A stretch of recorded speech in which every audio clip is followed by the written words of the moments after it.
Hello, YouTube. This is BUB'S Comics coming at you with the No Fake Chat. Woohoo! That's how it goes. We got fancy on ye. With me at always, our good friend Roger. Say greetings, everyone. Well, greetings, everyone. Great to be here. Nice bravado, buddy. Oh, thank you. And with us, as also always, showing some really gross stuff, as he loves to do, we've got DS Comics. Say hello, everybody. Greetings, everyone. Oh, you bum. Ooh, DS. You got Roger. Just wrong. I thought it was just right. And we're good to have you all. We are here. We're not. There's been so much going on in the community and everything else. I just thought we'd have a nice little free chat today. Whatever you guys want to yak about, we can yak about. I'm sure the conversation will go any which way it can, and I'm okay with that for once. So, so we'll see how it goes. Anybody know the team name for tonight? Oh, I didn't even check. Thanks. I'm going to Doodles? stop sending out that email. I took a nap after I went live earlier, and I just woke up. What was the name? The Daring Doodles. Yes. I think Roger did get it, didn't you, Roger? I was close. I said the Dandy Doodles. Them Daring Doodles. Well, I thank you for joining us, you Daring Doodles. We're glad to be here. Let's see. Oh my gosh, the chat's blowing up. Look at these crazy people in chat. You got 3 minutes. All right, we got Scott Neely's in the house. JPL Flash. Hey, thanks for staying up with us, buddy. We've got Scott Neely and JPL Flash and Scott Neely. Metarog saying he's looking for Bub, and Diaz says, "What time is it?" We got Mac Daddy Austin saying, "What up?" We got Mr. Gretzky 9966, the Geek Aficionado, my brother collection. We got Knights of Old. Let's see, Area 51. Nice to have you, and Unruly Simeon. Also glad to have you as always. Let's see, Shoes and Chips and Sealing Wax. Oh man, what's going on? Who knows? Free combo. Uh-oh. What these guys gone crazy? Oh my. Well, we'll make it work. Somebody was threatening me. I thought said this better be good. Who put that in there? You guys remember? Let's see. Oh, Knights of Old, better be good today, Bub, or you're fired. Look at that. What a bully! Oh man, I tell you, some people are getting aggressive, aren't they? Yes, they are. Major aggression abound. Yeah, that's right. It's cabin fever, man. Yeah, that's exactly what it is. Yeah. Wow. Well, we got the No Faces chat. We're all here. We're glad to have you. Are you guys on any kind of hideaway, quarantine, whatnot going on? Or are you guys all free to be as you normally be? I mean, I'm not.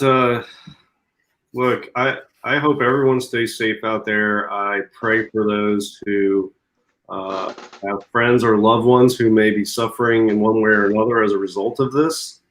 But I'm not worried about it, and I'm not overreacting. I haven't gone to the store to stock up on anything, and I've been going to work, and my life is just going on normal, and I think this is, I mean, I hate to say it's hugely blown out of proportion because I know there's a lot of people worried, and some people are being really affected by it, but what are the states are now banning gatherings above a certain number of people, and states are forcing businesses to close, restaurants, bars.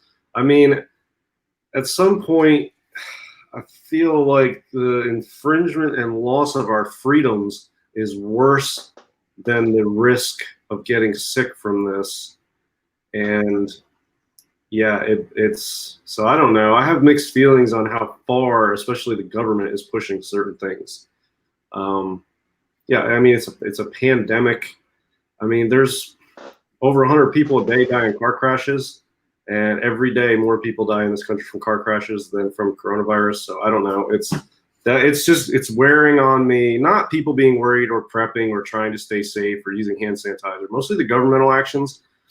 Yeah, I don't know. It bothers me, that part of it. That's all. That's my only thoughts about it today. We don't need to spend an hour talking about it. No, I agree. We don't need to. How about you, Roger? Anything changing in your neck of the swamp? No, I live in a pretty small town, kind of in the middle of nowhere. I'm like about 100 miles from Tuscaloosa, Alabama. It's like and about 100 some miles from Jackson, Mississippi. So I'm kind of like far away from any big population center. So things have not really, I haven't seen too much of, shall we say, anything out of the ordinary, except that, of course, the students here at Mississippi State are not here. So, when my wife works at the university, so when she goes, it's like a ghost town, except for administration, things like that. But I haven't really seen anything here really that much out of the ordinary, to tell you the truth. Okay.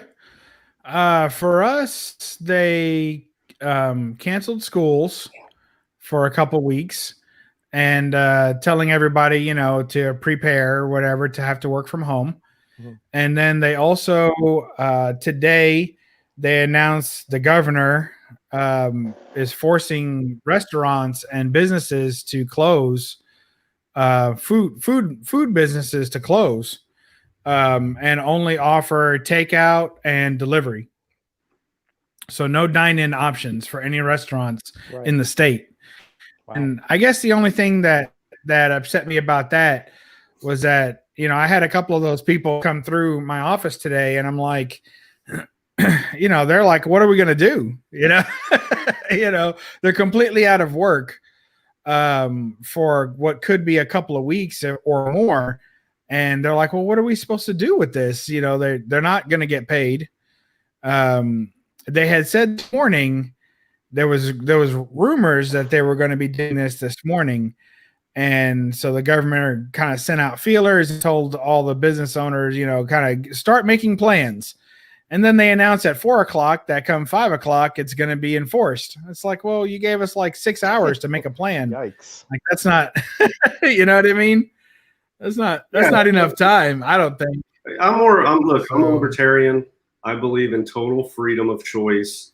And I know some people are really annoyed with my car crash analogy. It's not analogous to car crashes in the fact that you can catch car crashes, but the public health risk of this is very low on the scale in overall numbers. They've generated a massive scare about something that is not very dangerous on the grand scheme of things among everything else out there.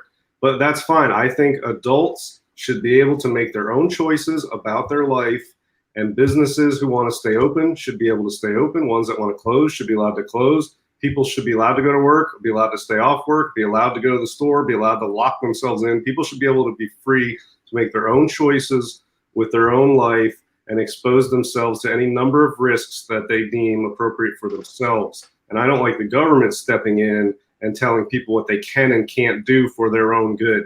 I don't want to be told I have to wear a seatbelt in the car.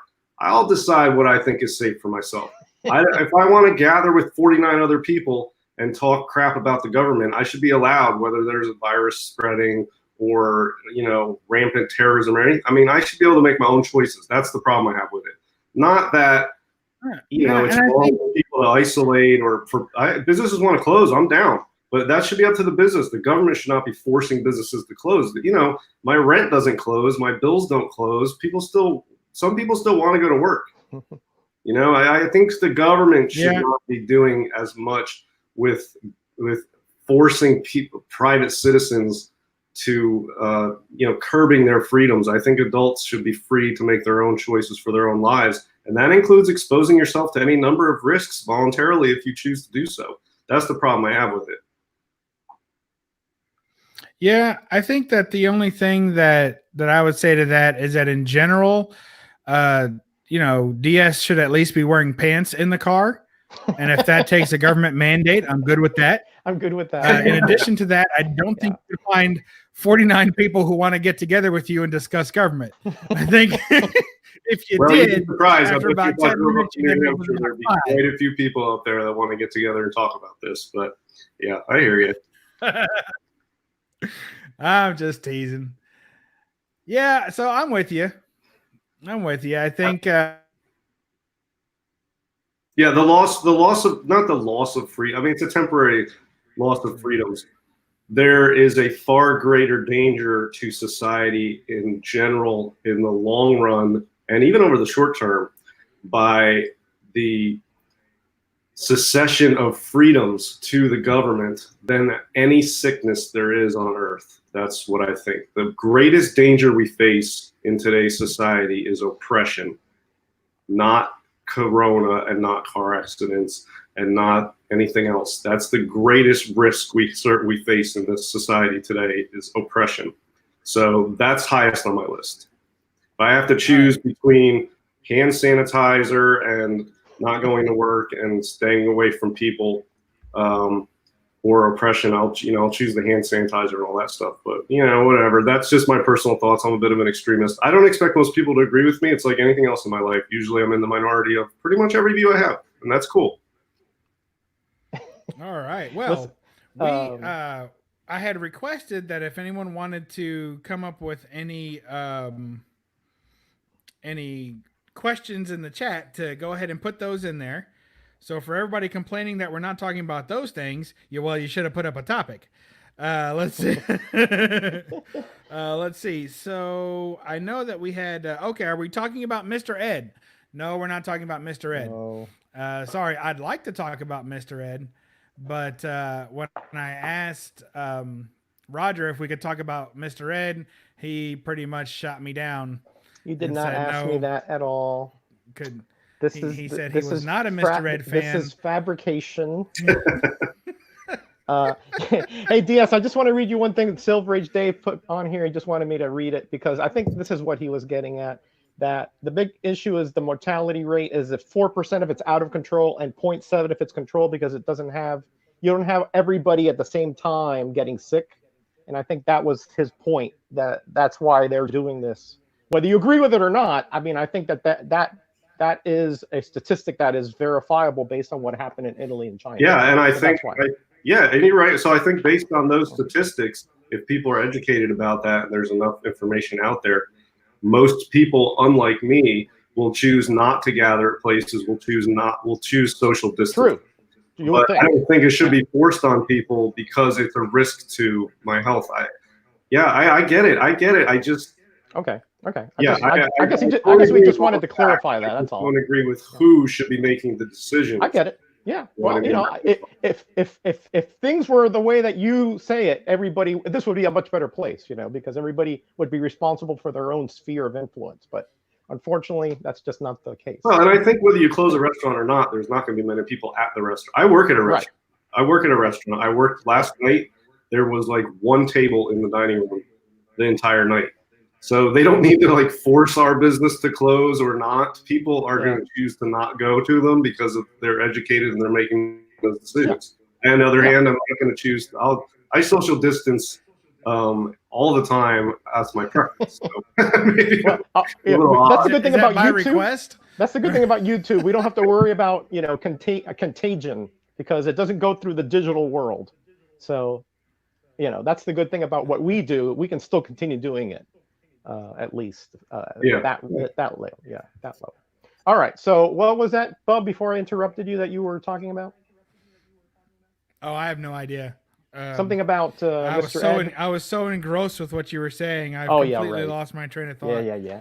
So, I relinquished this seat, my friend. See, when you put that daring Doodles, I saw Mr. Ed. I figured we were talking about animals, in comics and. How they're portrayed. So are you holding up an animal book there? Did I miss something? Hold on, let's look. Yeah, this one here has a horse down here. This one here has some kind of sea serpent. That one there, right? And over here we have, of course, a gargoyle, which we see every day. And another one we see all the time, dinosaurs, which I know you love. Oh yeah. and of course, swarm of killer insects. So these are all things that are, prevalent in our society. Thank you so much for sharing that. Yeah. And after almost 2 years on this show, I'm glad that you still haven't realized that the team name and the topic often have nothing to do with each other. No, you're right. You're right. Nothing at all. I'm still bamboozled after 2 years. You're right. I'm like that donkey that has the carrot in front of him, and he'll just walk right off the end of the cliff trying to get it. Yep. There we go with the animal references again. What did you Oh, write these sorry. down? I'm sorry. Did I do that? That was totally by mistake. I am so sorry. I apologize profusely. In the chat, somebody was asking about ROM. Roger, you're a big ROM fan, aren't you? Well, I wouldn't say big, but I do have some. All right, then what would you say? Well, yeah, I would say that I'm a fair to middling fan. Not the best written or drawn comic, but it's not the worst either. I'll say that about it. I like Rom, but the thing I like most about Rom is he has a weapon that can blast you into another dimension. I think that's so cool. It's one of the coolest weapons in comics. True. He it's kind of like a Phantom Zone kind of thing, right? Isn't it? Yeah. Right. Yeah. Well, that's cool. I guess he's making a small comeback or something. The ROM #1 book, I was talking with Lawrence not too long ago about this. And it just seems like that book has picked up a moderate amount of heat. Like I remember when that was basically $1 book or less. And it's kind of crept up into the $20 range now for a mid-grade copy. And I feel like that's a little too much. But then at the same time, after going to all these conventions and going to all these shops and seeing it as a wall book, it almost makes me want it. Do you guys like, has that ever happened to you guys? Like if you see a book getting shown a lot, or if you see it on the wall, does it make it just a little bit more desirable to you? Yeah, it does to me. I mean, there's sometimes, even some of these moderns, I'll be honest, when I see people on in the community showing off a certain book that's newer or that's got a spec angle, something I would never normally even know about, look into, or buy or anything. I see a bunch of people showing it. I go shop for it, and I don't usually buy it, but I'm like, man, that is actually a pretty cool book, and you get other people's perspectives on why they think it's cool, and it's a perspective you would not normally have thought of yourself. And you try to see it from, you have that empathy and try to see it from their perspective, and you're like, yeah, that is actually pretty cool. Yeah, I do that a lot. I have the discipline these days to not buy everything that I think is cool, but that happens to me a lot when I see wall books or people show off stuff. It gives me the urge to look into it more, and yeah, I dig stuff that I normally wouldn't ever thought of. Yeah, I would agree with that, and I would say also that. Sometimes when I see other people showing off, in halls, and then I see that book and I see, what, that book's only like $20 for a mid grade. And I don't care if it's mid or low grade. I'll probably, doesn't bother me. I don't know that I need a 9.8 ROM in my life, ROM #1. So, or my collection for that matter. So when I see a book that other people are getting, I'm like, oh, well, that's a moderately priced book. I don't mind picking that up. But it just kind of irks me because I remember seeing it for $1, and that holds me back, I'm almost mad at myself before. I'm like, well, why didn't I care about this 3 years ago when it was $1? Oh, well, Yeah, everybody can say that, Bub. I mean, every comic at one point was cheap, So we all have that kind of regret. Like I did pick up a ROM from a dollar bin. In fact, I just auctioned it off for charity a couple weeks ago.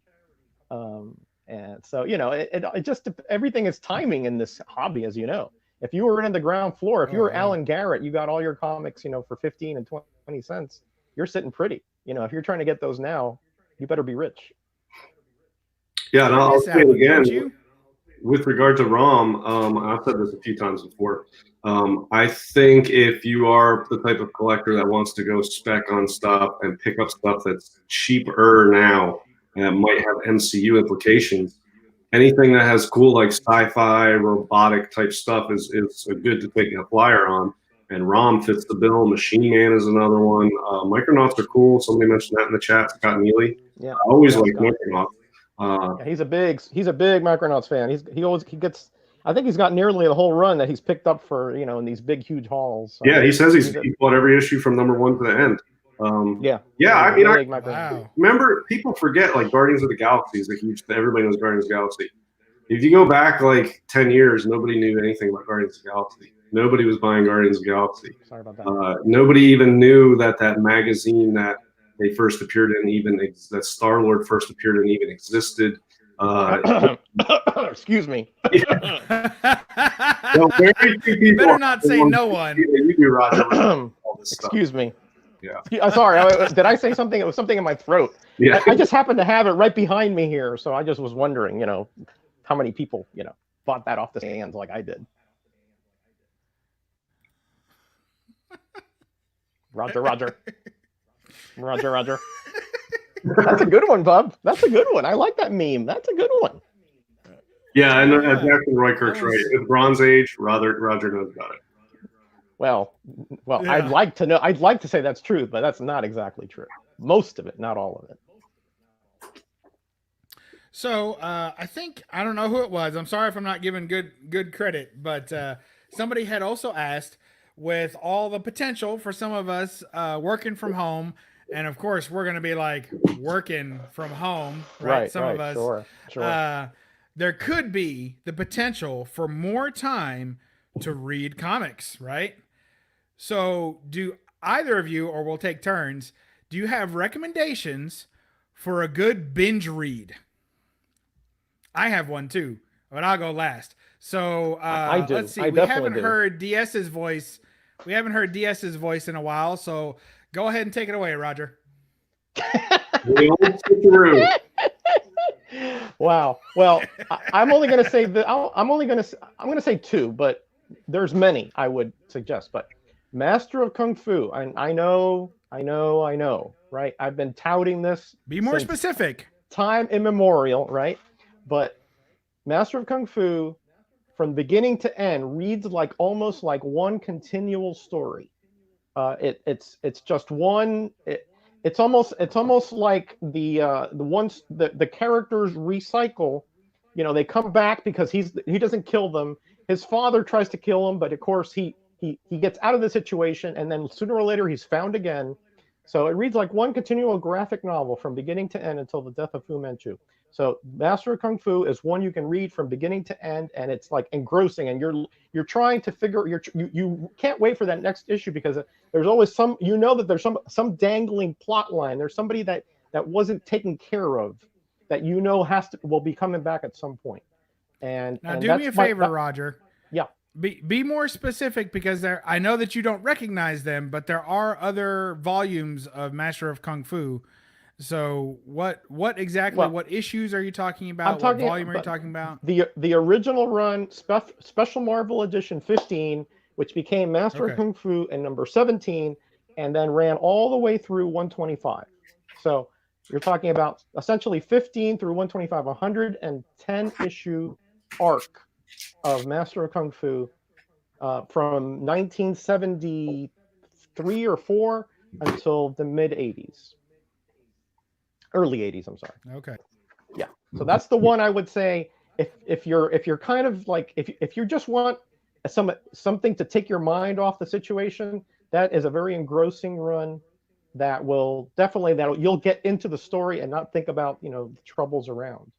And if you just want fun reading, if you just want escapism, if you want something that is just, it's one of those reads where you just can't wait to see what's happening with the characters, because there's so many of them. Legion of Superheroes, again, from the Bronze Age. Is this your second? Is this your second choice? Yeah. No. DS, what's your first choice? Oh, okay. I thought I didn't know. I didn't know. I'm sorry. Jumped the gun. We'll do another round. We'll do it. Master of Kung Fu. That's what he said. All right, Yeah. DS, what's yours? Roger, what he was talking about.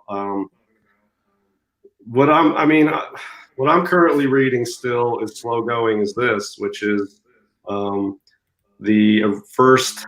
I guess it's the first. It's House of Secrets 92, and then the first 13 issues of the Swamp Thing. The first 10 of which are Bernie Wrightson. So this is what I'm reading right now. I recently binge read the entire Paper Girls trades. I imagine most people are way ahead of the curve on that, ahead of me anyway. But if you haven't read that, that was really cool if you're into like sci-fi time travel type thing.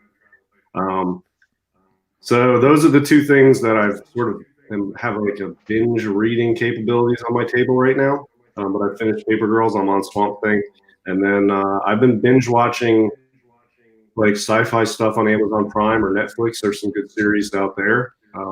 If anybody wants a good sci-fi series to binge watch that is maybe not quite as well known, there's one on Amazon Prime. And I can't even remember the name of it now. So this is a great recommendation. See if I can't remember it. Oh, it's called Electric Dreams. And it's sort of like a Black Mirror. It's Amazon Prime's version of Black Mirror, and that's really cool to watch. Not comic related, but it is sci-fi and it's cool. That sounds good. All right. I'll give you my little choice here. Let's see.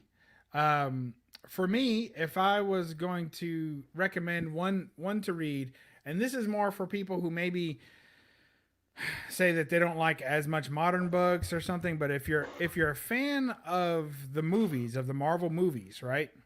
Then I would recommend that you read Astonishing X-Men. I believe it's volume 2. And it's the John Cassaday run. And it was written by the guy that did the Marvel movie, the early movies, the early Avengers movie, Joss Whedon. So, and if you like Firefly, and I think he did Buffy the Vampire Slayer. I don't know. I've never watched an issue of Buffy the Vampire Slayer. But if you enjoy those, or anything like that, it's very, it's like a movie, and I would recommend getting issue 1, and I think if memory serves, it goes up to like issue 24 or 25 or something like that. But it's easy to know because it would be just the ones that are done by Whedon and Cassaday. And then when they stop. Stop. Just drop that line as soon as they stop. And you can pick them up in trades. They even have segmented trades where they follow smaller storylines. And then don't forget to get giant size Astonishing X-Men number 1, which is actually the end to that storyline. So they run it all the way up. I guess it's probably 2 years, like 24 issues, and then they have the giant size to cap it off. It's like an annual book. So that's my recommendation. And man, is it absolutely, yeah. Wood saying Astonishing was 1 through 24 plus a giant size. Yep. So it's absolutely phenomenal. I laughed. I cried. I'm serious. I honestly laughed and cried reading that storyline. It's absolutely amazing, and it renewed my faith in comics. And it's what got me reading more modern books, like more modern-ish books, right? Because before that, you guys know it's hard to put down those Bronze Age books, and some of the Byrne run on X-Men. It's like, oh man, it's so hard to put down some of those books and transition to a new version, especially the X-Men. But they really brought it back. All the characters in that book, in that run, are true to themselves and are written with respect, which is something that some of the more modern iterations, I don't think they had respect for the characters anymore. They just wanted to change it. But that's my first recommendation. So that's all. Have either of you two fine gentlemen read that run? I have not. I have not either. I picked up this to read. This isn't really bingeable since it's only one book, but I picked up a second print just to read that because I haven't had one in my hands in decades. So yeah, I'll probably read this tonight and tomorrow. Probably not gonna take me that long, but cool. Yeah. Cool. I like that. I picked up a copy of that and read it as well, and enjoyed that. I'm kind of this is all right, Roger. It's not worth much. What? Man, this is like a 9.8 condition. It hasn't been opened yet, so I'm probably gonna read it like this and like try to like without giving a bend in it, just because I don't want to worsen the condition. Even there's Bub with his. Is that the first printing, Bub? Yeah, that's first print. First printing. Yeah. I remember there's 2 greens. I don't remember which one is the first or not. Yeah, isn't there like 14 Yeah. of that or something? Yeah, there's tons One's, of them. yeah, it's crazy. I know a tons couple of of people that have been trying to go for the whole set of the variants, Wow. Yeah. but this one's easier to tell because it's got that same kind of lime green. I think the other one they call like neon green or something, but it's very similar. But by the time they get to the neon green printing, which is much later on, the DC logo had changed. So if you see the old school DC logo and that green, that's usually a pretty safe bet that it's a first print. So they also change the color of the cufflinks every now and then on the prints. So a lot of people don't notice that, but they do That's that nice. as well. That's nice. That's a nice little way to All right. nice little tell. All right, Roger. We Oh. are ready. We're ready Ready. for you to come running in with your second pick. Wow. I love that show too. Well, as a kid, of course. Well, I'm going to change my second pick actually, because What? yes. Oh wait, hold on. I got distracted. Yeah, I know you did. Yeah. Yeah. All right, go ahead. In anticipation of my pick, I know you got distracted. Yeah. Da-dunk. I haven't read any. I really haven't read much in the 21st century, comic wise. So all my stuff is going to be old school stuff, right? But when I think of binge reading and something that will engross you for a long period of time, this is what I'm thinking of. Because I can read Iron Man from the 50s to the 200s, no problem, right? But not everybody is me. I understand that. But this is something I think if you can find it, I don't know. I'm sure they have it in trades, right? The original Tomb of Dracula run from 1 to 70. Okay. Wolfman, Colin, and the earlier issues had other artists, but that is such a good run. I mean, it's when you think of Dracula, you think, well, it's horror and it's gothic. This is just it really kind of is an outside the box kind of series, right? Because it takes you through almost like a serialized version with all these characters. Quincy Harper, you got the Blade, you got Drake, you got so many coming out of the woodwork that sort of they either recur or they have some kind of role in that series that just meshes so well. Wolfman did an opus level job on that series. So that is one, if you have it or if you can find it in trade. Tomb of Dracula, so good, excellent, 100% recommended. Is it the entire run? Yes. And how many issues was it? 50 something or 70? 70. 70. So you're telling me the entire, here's my copy. You're telling me the entire run, 70 issues, is gold from start to finish? Correct. Wow. That's impressive. That's what I'm saying. When I'm talking about binge reading, it has to hold has to hold my attention, and I have to be anticipating what's coming up all the time. And honestly, to me, Gene Colan, I wasn't a big fan of Gene Colan in most genres, but for that particular comic and that particular method of storytelling, he was really good. Yeah, I think I 100% agree with you on the Wolfman, and I have not read enough of that title. But what I have read, I've read a very small minority of issues in that title. But though every time I read one, what you're saying holds true. It's got a certain feel that's not like you're reading a superhero comic book, not quite like you're reading a horror comic book. It's sort of a unique read. Even the big banger issue like number 10. It doesn't read like a lot of other superhero first appearance books. It's written and extremely well, and it would be a great series, like a Netflix series or a TV series. Yeah, agreed. Totally. But yeah, I mean, I haven't read all of them, but I've read a few here and there whenever they come through my hands, and I always like them. I agree with you. That's a good pick. Cool. Yeah, and like was asking about Werewolf by Night. I know you have every appearance, don't you? Yeah, I had every appearance of Werewolf by Night, but then I let some of them go because I just got tired of keeping them. This is actually first appearance of Werewolf by Night. I don't guess that counts, but actually it does, because it does when you're reading Werewolf by Night #1. like when I first started getting into Werewolf by Night, I picked up Werewolf by Night #1 first, but it really is a continuation of the Marvel Spotlight run that he's in.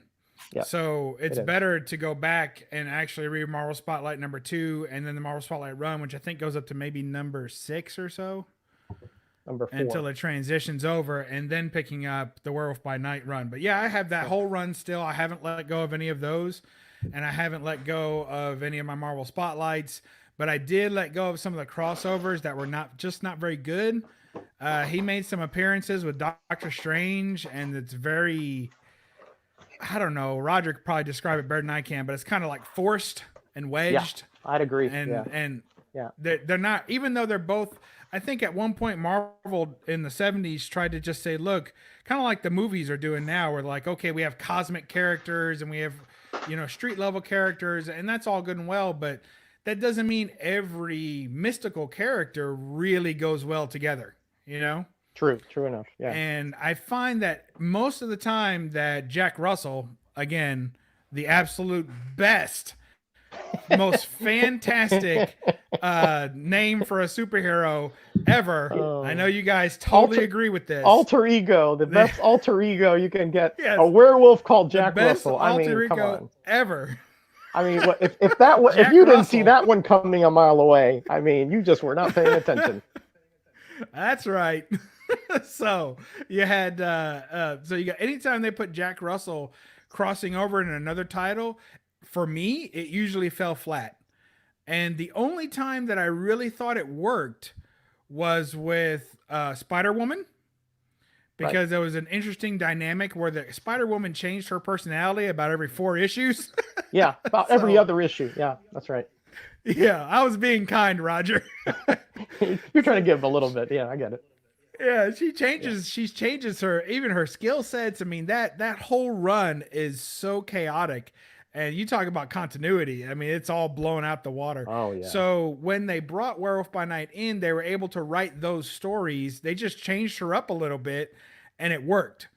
And then another one was with Ghost Rider. I liked his appearances with Ghost Rider. I thought that worked really well, too.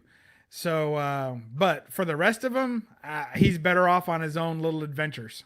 So, yeah, that's just my 2 cents. The only one I would add is his first appearance in Marvel Team Up with Spider-Man. I thought was pretty well done, because he was kind of out of control, and they were just kind of trying to get.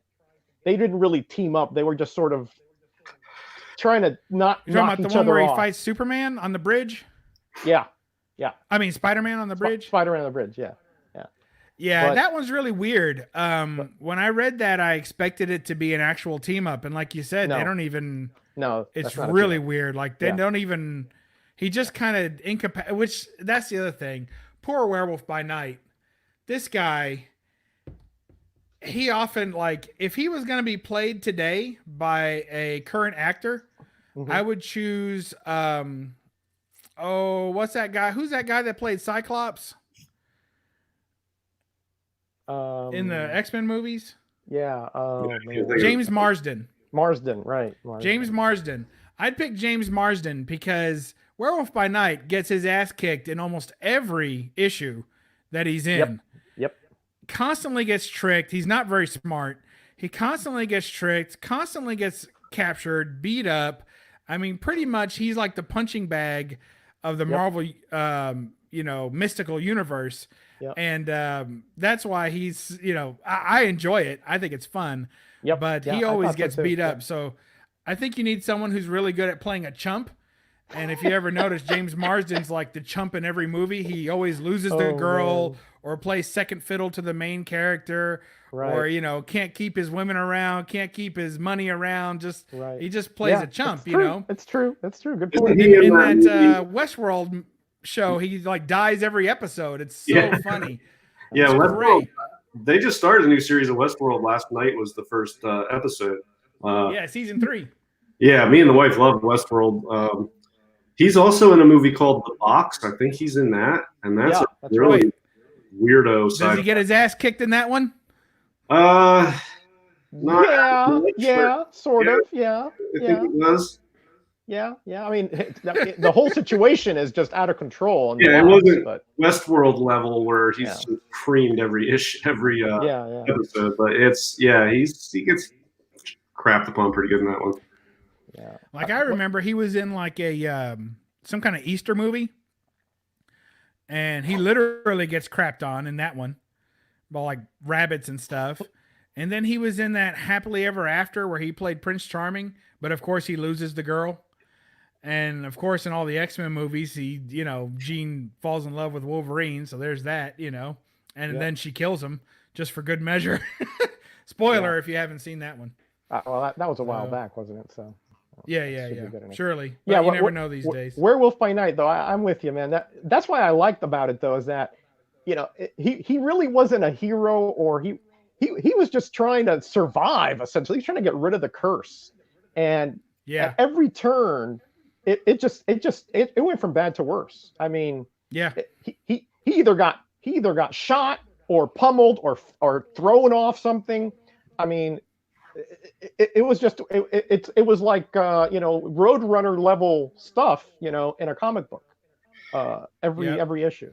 You've read this one, agree. right? But it's funny. You've read this story here, right? That's my favorite issue.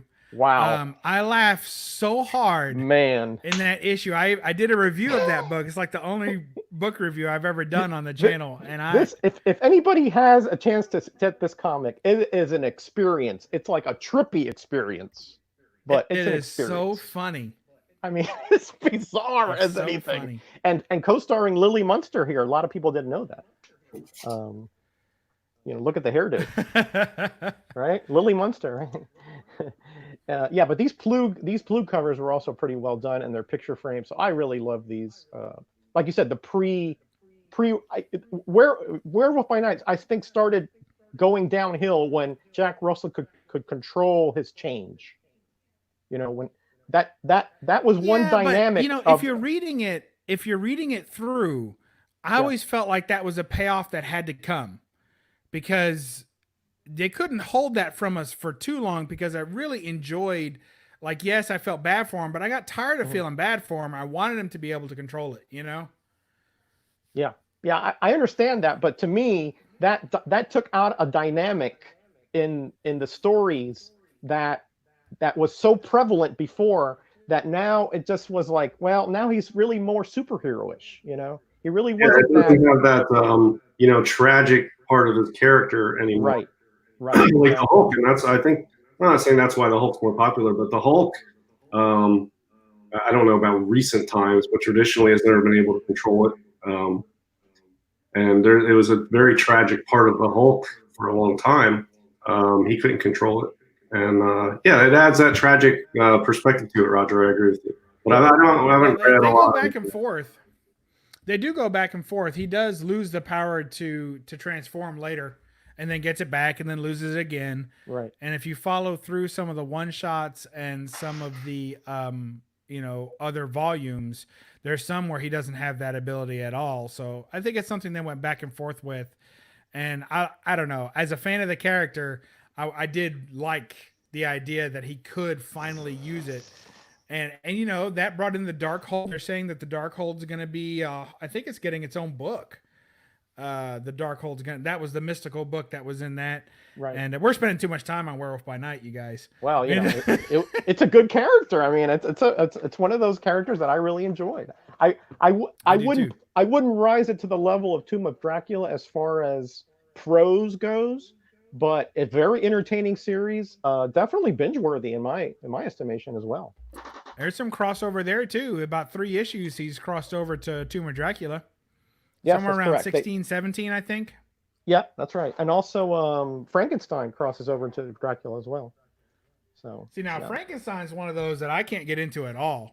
That run it's a little harder. Written. Yeah, it's a little harder to get into. So clunky. Yeah. Are you talking about Frankenstein just generally, or are you talking about the Frankenstein Marvel 70s? The Marvel one? Yeah, Monster of Frankenstein from early 70s to the mid 70s. Yeah. It didn't even make it to the mid 70s. I don't think it made it. I think it stopped in 75 or something like that. Yeah, I mean, it's not to the level of those two at all. Yeah, for certainly not. No.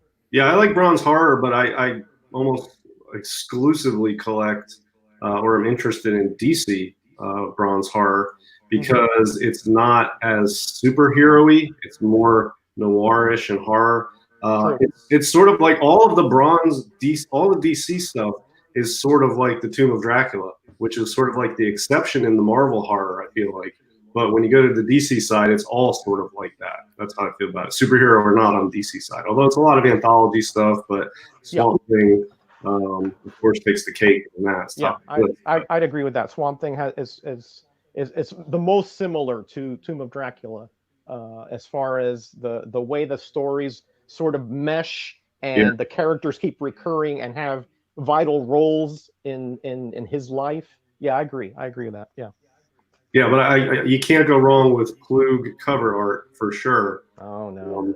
So any Marvel with Plug cover art, I know Bub loves Mike Plug, but Plug is a great artist, and his stuff on Marvel I always look at, and I'm always impressed by his cover art, especially. And then, of course, there's none of that in the DC side with Plug.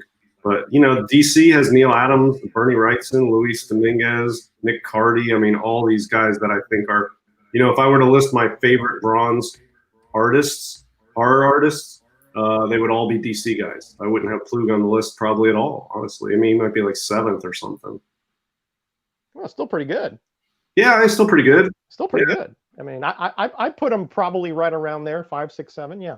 He has some stuff he did in outside of comics that is mind blowing, and you wouldn't even recognize him as being the same artist. Some of the stuff in some of the magazines that he did, and some of the other type of art he's done is what Plug. His outside the comic art is fantastic. His way, it's different. It's better to me. Well, I was going to show this, which I like them both. I don't know about you guys, but so here's my Foom 2. Oh yeah. Signed by Steranko. Check that out. Nice. Definitely near mint. I mean, that corner is so sharp it could hurt you. Also, do what? Does it have a Plug on the back or something? Yep. There you go. Yeah, I just think that's what I'm talking about. That is so different. I feel like. I don't know why.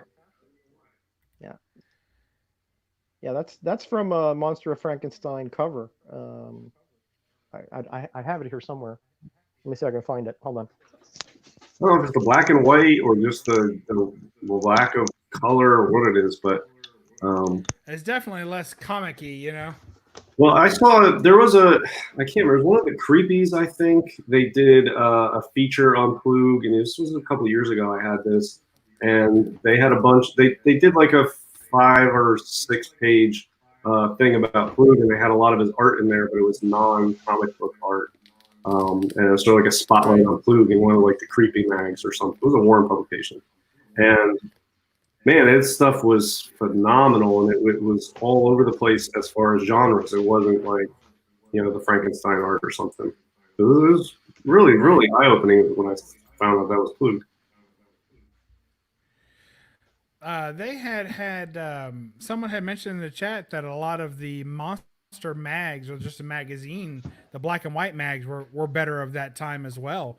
And I think that stuff, the Vampirella stuff, the monster mags. I know DS, you're not a huge monster fan or the magazine fan, but some of those have some real solid art and some great pieces in there. Well, I've had a bunch of them over the years, and I had a box full of them at one point, and I like reading them. If I'm at a thrift store, a flea market or somewhere and they have them, I'll look at them, and if there's one that has a particular article in it or a spotlight on a certain artist, I'll pick it up and read it, and then I'll give it away. But I don't generally collect those, and this might be shallow, but the main reason I don't is they're just too damn big. They're too big. I mean, space is limited. I'm already like a minimalist in my life, and I keep my PC under 100 books. I'm not trying to add, you know, huge magazines to the list, so I don't keep them. But I've had quite a few over the years, and I do dig them, and I'll read them, and then I'll pass them on, or I'll sell them, or whatever. But yeah, they're definitely cool. They're just not keeper material for me. They're like reading material and like come across material. So. for sure. I was gonna make Roger big. He hold on, let me see if I can get to it. He pulled up that Plug cover Yeah, there it that is. he had. See if I can Yeah, look how different the color get scheme. that Oh up boy. there. Oh, Bob. What happened? Is it not? Is it not there? Is it not Quite showing? another. Can you Quite describe? another. Can you describe the cover to us, Roger? We're having some tacticular difficulties.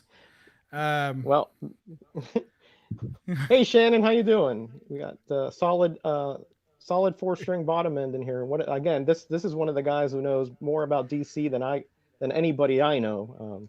Anyway, but yeah, notice how different the color scheme is here, Bub, than yours with those yellow bandages. Oh yeah, purples. It's like almost completely gone.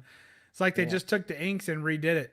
Redid it. I think that I don't know. For me personally, the colors on that detract from his art, and I think it's just me personally.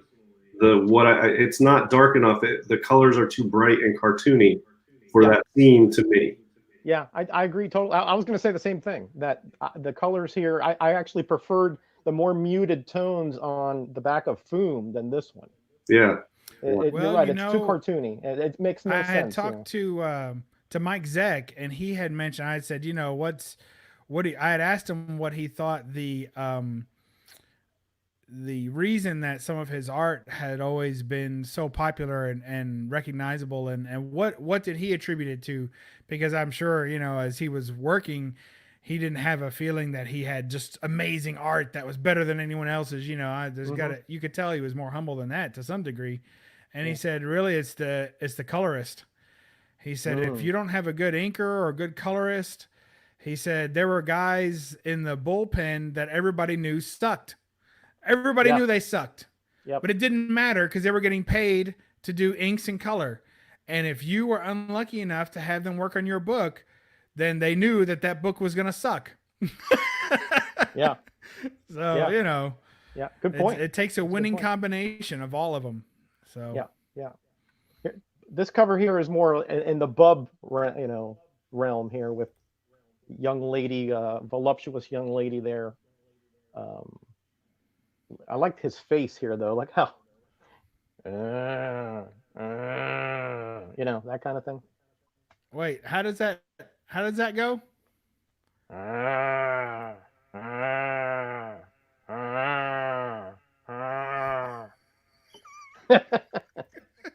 I walked right into that one, didn't I? Oh, you nailed it, Roger. That was good stuff. We're having way too much fun to be in a national emergency. You know what I mean? Oh, we're having a big time. You kidding? It's in dire times. That's well, right. I hope we can provide some distraction. You know what I mean? At least for an hour or so from the issues around this. Ain't no party like a no faces party because a no faces party don't stop. That's right. There you go. Oh, Bub's got those videos like on. I mean, he's on the spot. Whoa. Yeah. So here's a Plug piece that this is the type of stuff I'm talking about. That's sort of that's a Plug, and that's something you would see like in a Creepy or a Warren publication, stuff like this. Absolutely. Yeah, that's like a death dealer kind of comic in the 70s, but it's dark. It's sort of Frazetta without. Yeah. It's like 50% of the line work, but it's that's right. It looks Death Dealer like to me. Yeah. He does another one I'm trying to find that's like Death Dealer, and that's the one I'm looking for. If I find it here while I'm scrolling, I'll show you. But he's got one that's sort of Death Dealer-ish. Here's the crossover, Bub, that we're talking about with Frankenstein and Dracula in 8 and 9. But it's not really necessary. It's not really part of the Dracula run. Well, it is, but it's not the end of the world if you don't have it, Right. Yeah. Here it is. That's cool. All right. Oh yeah, definitely. I mean, that's it's fantastic for sure. That's amazing. Yeah, definitely. And my phone's not turn the brightness up or something, but no, it's good. It's coming through good. It's good. Yeah, it's good. Yeah, definitely that's Frazetta inspired, no doubt about it. Yeah. So Plug is a very talented artist. I just when he does the Frankenstein Marvel stuff, I think it's the inking for the most part. Honestly, that draws me away from it. But It's the inking and the coloring, I think, a combination. That those colors are just so off. Marie Severin would never do something like that. You know what I mean? It's somebody who just wants to make a name for themselves and stand out. Not be a team player. It's just sort of, hey, that was my coloring. See how bright it is. That yeah. kind of thing. Yeah, there's one for Bub. Yeah. Oh yeah. Oh, now why has it got to be for me? Because it's got a Beauty and the Beast. Why? That almost looks like Battle Cat from He-Man. Yeah, it does a little bit. You're right. That's fantastic. What's she wearing? Nothing. I don't know. I don't think she's wearing much of anything. Nothing. I think she's wearing nothing. Oh wow! Whatever it is, it's yeah. It's Bub like. Let's put it that way. But yeah, so Plug has some stuff that I really dig. It's just not the stuff in the Marvel Bronze Frankenstein. So anyway. Wow, very cool. Well, you guys, this has been fun. No, just kidding. Wow, it's a short show today. It is a short show today. We've been on an hour. I know. No, we have not. No, we have not. Yeah, pretty close. My phone still has too much charge for it to be on an hour. Man Cave says, it seems like I've got more time on my hands these days. I'm yeah, just using it more wisely. Yeah. That's all. Yeah. Yeah, are you going to be on aren't you on a show tonight, Bob? Comigories or something? Is that tonight? Yeah, in another hour and a half or so. Oh, yeah. On Comigories on Matt the Boy Who Had Seven's channel. Same shameless promotion here. If you guys like the kind of books that I show and you like the covers that I have and you feel like it does the best at representing the category, vote for me. But if you think someone else's, looks better than mine, then just don't show up and don't vote at all. Just sit on that vote. Stew in silence.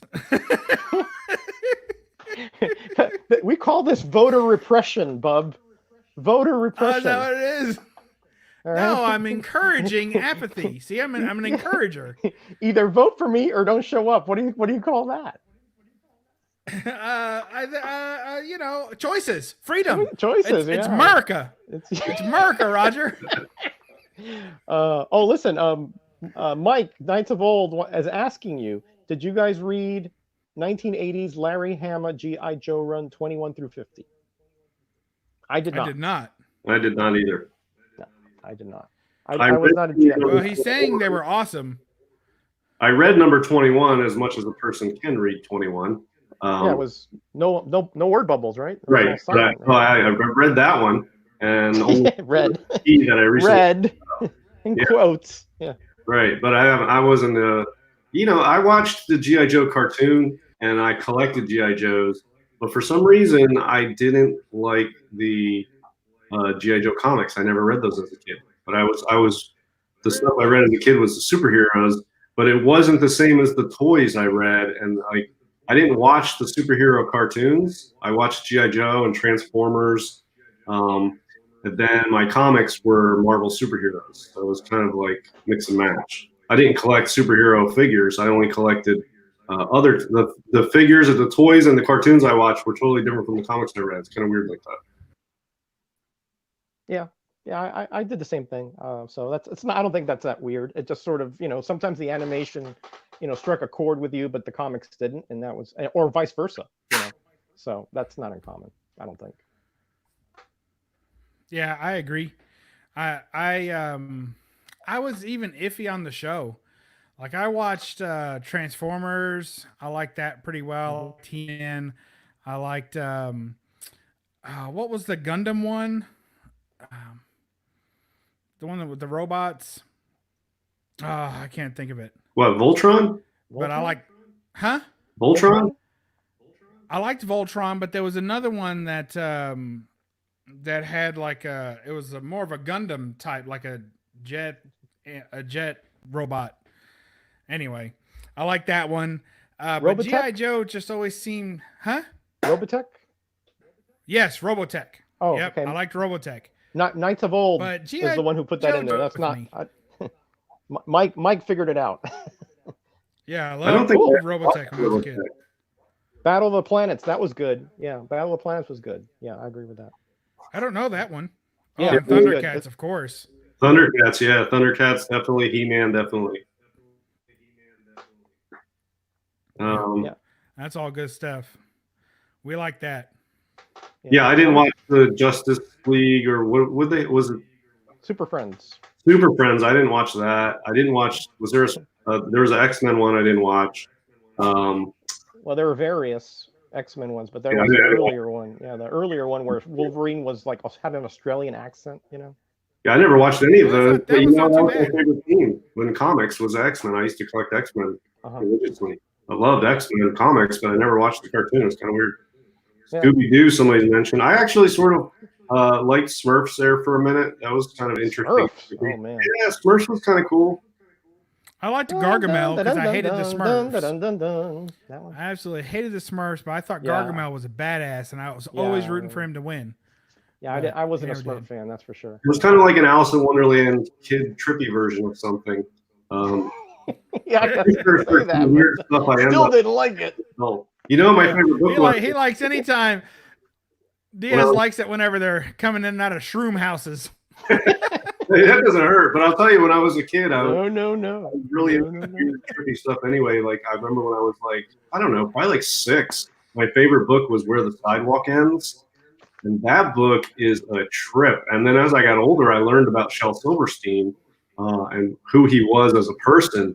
And the least of what he was a writer of children's books. I mean, that guy was in like a vulgar, trippy porn band. And was like, yeah, that guy was he was loose, man. He was out there. Loose. Loose. He lived a loose life in all respects, I think. But, Where the Sidewalk Ends, if anybody hasn't read it, is wow. I mean, it's like, read that before you go to bed. You'll have all kinds of weird dreams. Well, maybe you shouldn't read it before you go to bed then. Yeah, I mean, I don't have these weird dreams. Have you guys read that? Do you know what I'm talking about? No. No. See, that's what I'm saying. I mean, there's got to be people in the chat who know what I'm talking about. That is like the trippiest kids book in history. Man, anybody who is not familiar with Where the Sidewalk Ends, you should buy it. It's worth it now, even as an adult. It's it's like a mix between Fish Lyrics and Alice in Wonderland and The Matrix and Dream World, all in a children's book. It's really something kids shouldn't be reading, but it's super cool. Wow. Well, that's good. We'll keep that in mind to read or not to read. That is the question. Yeah, maybe that's one to avoid. Hey, if I can get one, if you listen, kids, if you're in for a real bad trip, then you watch a month from now, the one person will come back in our show in like a month and a half from now and thank me for pointing that out and be like, dude, I finished that. That was awesome. Thank you, DS. One person will do it. It'll make my day. All right. Well, good luck with that. Well, I'm sure there's somebody out there that, is a DS fan that will do that, but oh yeah, we'll see. They're out there. We'll see. Hey, Roger, I was going to show you this. To tell you thank you. Roger had sent me a contest win, and part of it were his used slabs, his busted up slabs. So I went ahead and made a label for it. I'm calling this a 4.5 personally, and used it. So thank you. Oh yeah, you're welcome. Coming in handy. Yeah, I'm unslabbing a lot of my variants that are just like mid-graders, and they really have no purpose to be in a slab. You know what I mean? They've been in there for like 20 years almost. So I figured it's time to liberate them, let them breathe a little bit. I think that's what you said, Bub, about something not too long ago. Yeah, let them breathe. Let them breathe.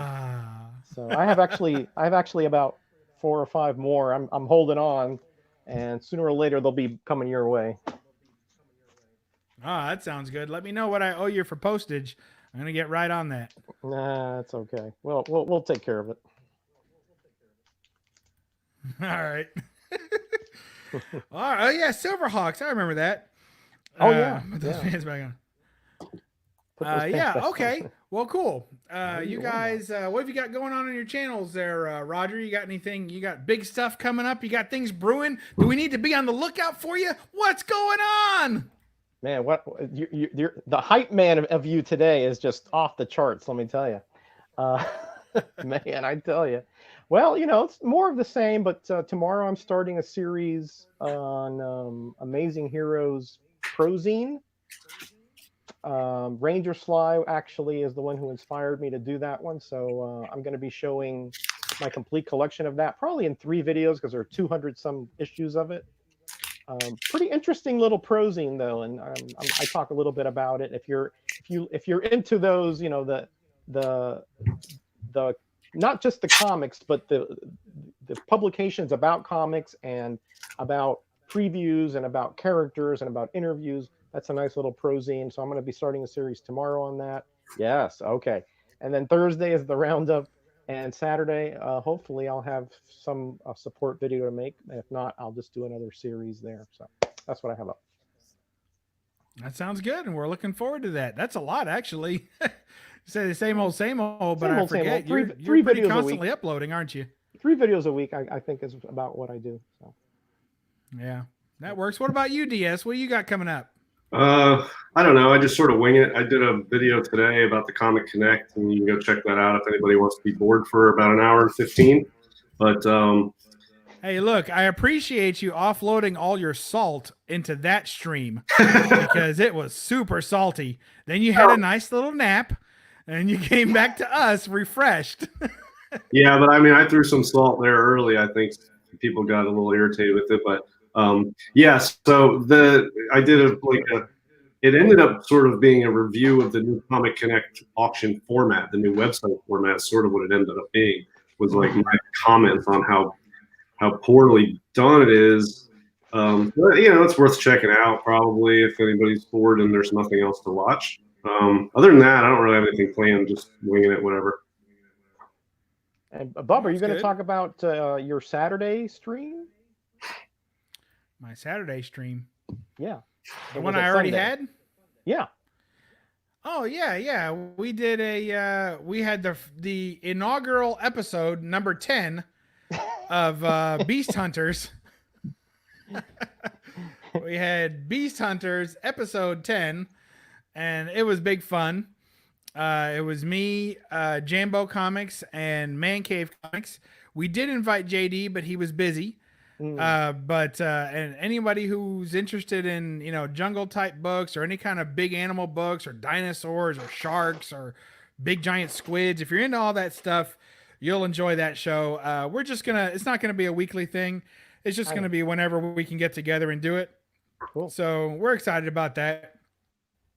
It was a lot of fun. We had a few people watching. I think at one point it cracked over 12 people at once, which is almost double what the Golden Guys usually get on Tuesday nights. Ooh. So, ooh. Well, like all great things in life, they are truly underappreciated most of the time, just like our Golden Guys chat. So I agree with that. yeah, I caught it on the replay. I caught it on the replay because I was doing the auction on It was Saturday, right? Wasn't it Saturday when you did that? I think so. Yeah. I was doing the auction, so I didn't catch it, but I did catch it on the replay, and I was hoping Jambo would get his thing up so I could see his stuff, but oh well. Well, he messaged me today, and he said he thinks he's got his camera on his laptop working. Okay, so, let's hope, because I know he's got some great stuff. So I really want to see what he. So what I'll do next time is I'll do like a little test stream to make sure all the tacticular difficulties are all worked out or worked in, or however they need to be worked. Got it. And then you got to be careful with those tacticular difficulties. So we'll get that taken care of. Yeah, it was a 7-hour auction, Jackson Roy Kirk, but I was only on there for 3. I was dying after 3 hours, so I went to sleep, and they kept going until the wee hours. So yeah, those guys have way too much stamina for me. That's part of it.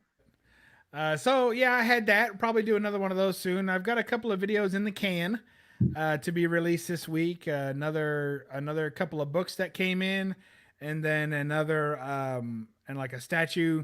the much maligned statue unboxings get like 20 views. So I'm trying to really reward my my subs with all this content that they're just not craving for. So Well, get that out there. They're not craving the statue unboxings. I'm telling you, but I didn't feel too bad because I think my last statue unboxing got like 50 something views. And but like Mike, right? Area 51 Mike, I was like, man, I wish I must be doing something wrong. So I went back to his last statue unboxing. It had like 35 views, and he does an awesome job. So You're right. I just think that there's probably less people watching that stuff than watching comics. If they don't see comics in the title, I think they back out. Yeah, but one of the biggest channels, which I'm not subscribed to because I'm not interested in those genres, is Gem Mint Collectibles. And he mainly covers statues and omnibuses. And he has like, I don't know, 50,000 subs or something. And then that too. Yeah, I think the other thing is getting to it first. Right. People watch the statue unboxing once. And if they're into statues, they want to see, Gem Mint will get them pre-ordered. He might even get a couple of them sent to him for review before they come out. Oh, yeah. And it's if you're going to watch it, you're going to watch him do it. You're going to see it once, and you're going to see it maybe 6 months before I put mine out. Yeah. So, I mean, Centauri does mine unboxings, but he covers like every inch of it, every angle, and he's got a very experienced view of the statues. And those are good statue videos too. So, yeah. Statues are pretty popular. I don't know. Again, it's a space thing for me. I see some of these. Like some of the ones Centauri has, or occasionally I'll check out a Gem Mint video on it, or somebody else will have one. And Area 51 has stuff like that. And I will be like, man, that's super cool, and I'll go look for it and I'll price it, and then I'm just like, man, I don't have space for that. And so yeah, I'm with you. Well, I don't have much space, and it gets overcrowded, and I have kind of a shelf of stuff that's relegated to used to be in my collection and now kind of got pushed off the shelf. So I've got a few of those too. And I know that's your favorite. Yeah, I know that two statues I have. Like Centauri Stir Fry, he's got a pretty decent channel too for that stuff too. Fantastic, really good channel actually. Yeah. And those guys, they rotate theirs out. What I've learned is keep the box, and then if you ever want to sell it, as long as you got it for a pretty good price, you can usually get your money back. So they're not bad investments, the statues. Everybody's specking on comics. You can spec on those statues, and they usually don't lose. They hold their value pretty well, as long as you keep all the boxing materials in good shape and dust them. Those are nice, DS. Yeah, I just bought them because they're sort of like horror versions. These open up. I'll show you real quick. He showed us these last year, I think. It was probably last year. They open up and they have a full skeleton inside, so cool. And all these organs inside, and each organ comes out too. It comes completely anatomically correct in there. Very nice. Yeah, it's not bad. Why is he smiling? Opens up small intestine, large intestine. I see the lungs, the liver, the kidneys. Yeah, check this out. Roger. Ah, yes. You can get the Batman's brain right there. So I mean, these are just the bat brain right there. Yeah, they're cool little hearts. I don't know. These are cool. I don't even remember. Nice. They're neat. Very neat. I think that's the first appearance of Bat Brain. It is. You're right. Well, probably there's some comic out there where his brains has been beat up. Some of the Elseworlds or something. But these are pretty good quality too. Let's hope not. They snap together nice. Right. The pieces are nice, hard plastic, and they're pretty nice. Nice little pieces. Now, can you interchange them? Could you put the Batman inside the Joker and the Joker inside the Batman? Well, I switched their brains around, but they still were fighting, and I couldn't tell. Oh well. It, so I don't know. I was I was just wondering, if there was any change. What a wise guy. No, I think they're the same, except for I think the smile on the Joker, the skull on the Joker is a little different than the skull on the Batman. But essentially everything else is the same, but the skulls are slightly different. Okay. Gotcha. Anatomically incorrect, says Paulo. Apparently. That was a close one, though. All right, guys, let's hop off here. Thank you all. Had a big time. We all know what we're doing on our channels coming up. Kamagory's tonight at Matt's channel in about an hour and 15 minutes. Check me out there. Vote for me or stay home. It's your choice. Freedom, America. So we'll catch you next time. Let's go around and say our goodbyes. We'll start with you, Roger.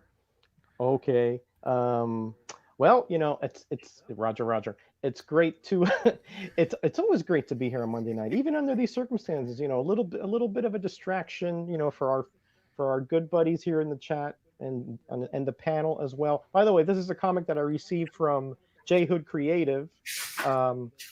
Again, the generosity of this community. This is something I won a prize from him already, and this is something he thought that I would like. He's absolutely correct. Alex Toth all throughout. Again, you kind of love this community. That's why we love you and you love us, because we're just such a great and generous community. We all just mesh pretty well together. So anyway, long-winded way of saying thanks for coming. Let's keep our heads about us. This will pass. This season will pass. This season of tribulation is not forever. Things will normalize. We just have to keep our heads about us. Keep doing what we're doing. Keep working. Be careful, but don't be over panicky. All right, and we will get through this. I guarantee you. Everybody, be blessed and be back. Thank you so much. We appreciate you, Roger.